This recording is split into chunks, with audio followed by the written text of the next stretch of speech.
ثم شققنا الأرض شقا فأنبتنا فيها حبا وعنبا وقضبا وزيتونا ونخلا وحدائق غلبا وفاكهة وأبا.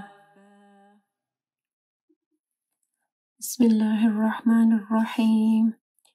ثم شققنا الأرض شقا. ثم فا کے مخرج کا خیال رکھنا ہے، میم مشدد ہے، غنہ ہوگا. ثم نہیں پڑھنا. ثم شققنا، قاف کو موٹا پڑھنا ہے، ٹھیک ہے، اور قاف جو ہے یہ ایک قاف جو سکون جو ساکن ہے، ٹھیک ہے، اس کو قلقلہ کرنا ہے. شققنا الارض، دعا نہیں پڑھنا، دعا، ٹھیک ہے، یعنی زبر کو شارٹ پڑھنا ہے اور دوات کو ہیوی پڑھنا ہے. شقا، یہاں پہ بھی قاف کو موٹا پڑھنا ہے اور دو زبر کے اوپر جب وقف ہوگا تو ایک زبر ہٹ جائے گی. شقا، الف مدہ ساتھ میں پڑھیں گے. فَأَنبَتْنَا فِيهَا حَبًّا. فَأَنبَتْنَا، نون ساکن کے اوپر دیکھیں، نون کے اوپر چھوٹی سی میم ہے، ٹھیک ہے، اور اس کے بعد با ہے تو یہاں پہ اقلاب آ رہا ہے، غنہ ہوگا. فَأَنبَتْنَا، نون نہیں پڑھیں گے، فَأَن نہیں پڑھیں گے، فَأَنبَتْنَا، تاکہ اوپر ہمس ہوگا اور الف مدہ کو بھی پڑھنا ہے. فِيهَا حَبًّا، ہا کو واضح پڑھنا ہے، پھر دو زبر کے اوپر وقف ہوگی تو ایک زبر ہٹ جائے گی. حَبًّا وَعِنَبًا وَقَضْبًا. وَعِنَبًا، عین کو واضح پڑھنا ہے، پھر تنوین کے بعد واو آ رہی ہے تو غنہ کرنا ہے. وَعِنَبًا وَقَضْبًا، قاف کو بھی موٹا پڑھنا ہے اور دواد کو بھی. قصبہ نہیں پڑھنا، دواد کو زواد نہیں پڑھیں، دواد ہی پڑھیں، دواد. قضبا، یہاں پہ بھی قضبا، دو زبر کے اوپر وقف ہو رہی ہے تو ایک زبر ہٹ جائے گی اور ایک زبر کو ہم لوگ پڑھیں گے اور ساتھ میں حروف مدہ الف مدہ بھی پڑھیں گے. قضبا.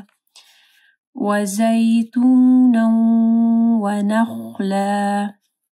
وَزَيْتُونًا، یا ساکن سے پہلے زا کے اوپر زبر ہے. وَزَي، دیکھیں مدلین آ رہی. وَزَيْتُونًا، یہاں پہ تنوین کے بعد واو ہے، ادغام غنہ ہوگا. وَزَيْتُونًا وَنَخْلًا، خا کو موٹا پڑھنا ہے. نخلا. وَحَدَائِقَ غُلْبًا، ہا کو واضح پڑھنا ہے. حدا مد ہے، اس کے بعد حمزہ ہے، 4 سے 5 حرکات کے برابر لمبا کرنا ہے. وَحَدَائِقَ، قاف کو موٹا پڑھیں. غُلْبًا، غین کو واضح پڑھیں اور موٹا پڑھنا ہے. غُلْبًا. وَفَاكِهَةً وَأَبًّا. وَفَاكِهَةً، یہاں پہ بھی تنوین ہے، اس کے بعد واو ہے، ادغام آ رہا ہے، ٹھیک ہے، واو غنہ کے ساتھ. وَأَبًّا، دو زبر کے اوپر وقف ہو رہا ہے، ٹھیک ہے، تو ایک زبر ہٹ جائے گی. وَأَبًّا، الف مدہ کو جو ہے وقف کی صورت میں بھی پڑھیں گے، ٹھیک ہے. وَأَبًّا. اگر آپ کو یہ ویڈیو پسند آئی ہے تو ویڈیو کو ضرور لائک کیجیے گا، اس سے ہماری اور ہمارے پیچھے کام کرنے والی پوری ٹیم کو حوصلہ افزائی ملے گی جو آپ تک پہنچانے کے لیے بہت محنت سے کام کر رہی ہے. اللہ تعالیٰ آپ لوگ کا قرآن پڑھنا اور ہمارا پڑھانا قبول فرمائے اور اللہ تعالیٰ بہترین اجر دے ہم سب کو. اگر آپ مزید ایسے ویڈیوز دیکھنا چاہتے ہیں تو چینل کو سبسکرائب کریں اور اس ویڈیو کو آگے صدقہ جاریہ کے لیے